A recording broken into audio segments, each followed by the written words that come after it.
ஹரே கிருஷ்ணா. ஓம் நமோ பகவத்தே வாசுதேவாய. ஹரே கிருஷ்ணா. ஸ்ரீமத் பாகவதம் ஸ்கந்தம் 10 அத்தியாயம் 1.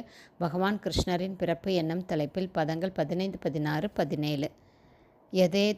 யதேமே அவிக்ருதா பாவாஸ்ததா தே விக்ருதை சக நானாவீர்யாக பிருதக் பூதா விராஜம் ஜனயந்திஹி சந்நிபத்ய சமுத்பாதய திருஹ்யந்தே அனுகதா இவ பிராக்யேவ வித்யமானத்வான் ந தேஷாம் இஹ சம்பவ ஏவம் பவான் புத்தி அனுமேய லக்ஷணைர் கிராஹ்யைர் குணை சன் அப்பி தத் குணாக்ரஹ அனாவிருதத்வாத் பகிரந்தரம் ந தே சர்வஸ்ய சர்வாத்மன ஆத்மவஸ்துன.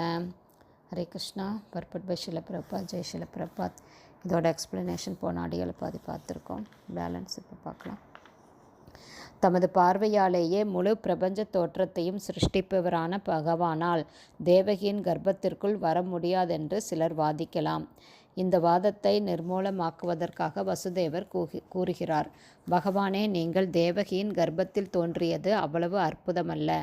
ஏனெனில் சிருஷ்டியும் அப்படித்தான் செய்யப்பட்டது. நீங்கள் காரணக் கடலில் மகாவிஷ்ணுவாக சயனித்திருந்தீர்கள். உங்களுடைய சுவாசத்திலிருந்து எண்ணற்ற பிரபஞ்சங்கள் வெளிவந்தன. அவை ஒவ்வொன்றிலும் நீங்கள் கர்ப்போதகசாயி விஷ்ணுவாக புகுந்தீர்கள். பிறகு மீண்டும் க்ஷீரோதகசாயி விஷ்ணுவாக உங்களை விரிவடைய செய்து கொண்ட நீங்கள் எல்லா ஜீவன்களின் இதயங்களிலும் ஒவ்வொரு அணுக்குள்ளும் புகுந்தீர்கள். எனவே தேவகியின் கர்ப்பத்தினுள் நீங்கள் புகுந்ததையும் இப்படித்தான் புரிந்து கொள்ள வேண்டும்.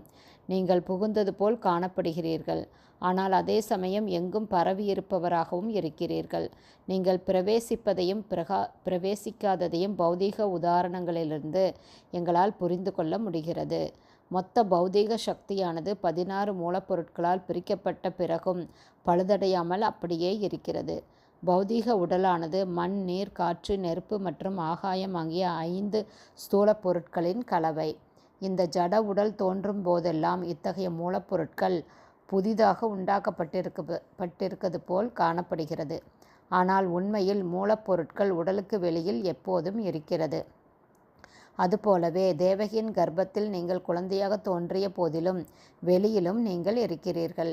எப்போதும் உங்களது உலகிலேயே நீங்கள் இருந்தாலும் கோடிக்கணக்கான ரூபங்களால் உங்களால் விரிவடைய முடிகிறது. பௌதீக சக்தியும் உங்களிடமிருந்தே வெளிப்படுகிறது என்பதால் உங்களது தோற்றத்தை ஒருவர் புத்தி சாதுரியத்துடன் புரிந்து கொள்ள வேண்டும். சூரியன் எப்படி சூரிய ஒளிக்கு மூலமாக இருக்கிறதோ அப்படியே ஜடசக்தியின் ஆதி மூலமாக நீங்கள் இருக்கிறீர்கள்.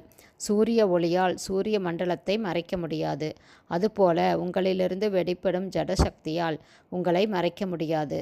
3 ஜட இயற்கை குணங்களுக்குள் நீங்கள் இருப்பது போல் காணப்பட்டாலும் உண்மையில் அவற்றால் உங்களை மறைக்க முடியாது. உயர்ந்த நுண்ணறிவுள்ள தத்துவவாதிகளால் இதை புரிந்து கொள்ள முடியும். அதாவது, நீங்கள் ஜடசக்திக்குள் இருப்பது போல் காணப்பட்டாலும் அதனால் நீங்கள் மறைக்கப்படுவதே இல்லை. பரபிரம்மன் தமது ஒளியை வெளிப்படுத்துவதால் அனைத்தும் ஒளிமயமாக்கப்பட்டிருக்கின்றன என்பதை வேதங்களிலிருந்து நாம் கேள்விப்படுகிறோம். பிரம்மஜோதி பகவானின் திருமேனியிலிருந்து வெளியாகிறது என்பதை பிரம்ம சம்ஹிதையிலிருந்து நாம் அறிகிறோம். அந்த பிரம்ம ஜோதியிலிருந்தே எல்லா சிருஷ்டிகளும் நிகழ்கிறது. மேலும் பகவான் தான் அந்த பிரம்ம ஜோதிக்கு ஆதாரம் என்று ஸ்ரீமத் பகவத்கீதையும் கூறுகிறது.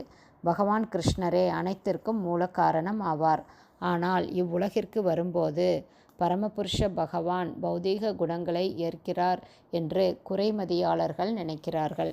ஹரே கிருஷ்ணா. ஸ்ரீமத் பாகவதம் ஸ்கந்தம் 10 அத்தியாயம் 3. பகவான் ஸ்ரீ கிருஷ்ணரின் பிறப்பு என்னும் தலைப்பில் பதங்கள் 15, 16, 17 ஸ்ரீல பக்திவேதாந்த சுவாமி பிரபுபாதாவின் விளக்க உரை இத்துடன் நிறைவடைந்தது. ஹரி போல்.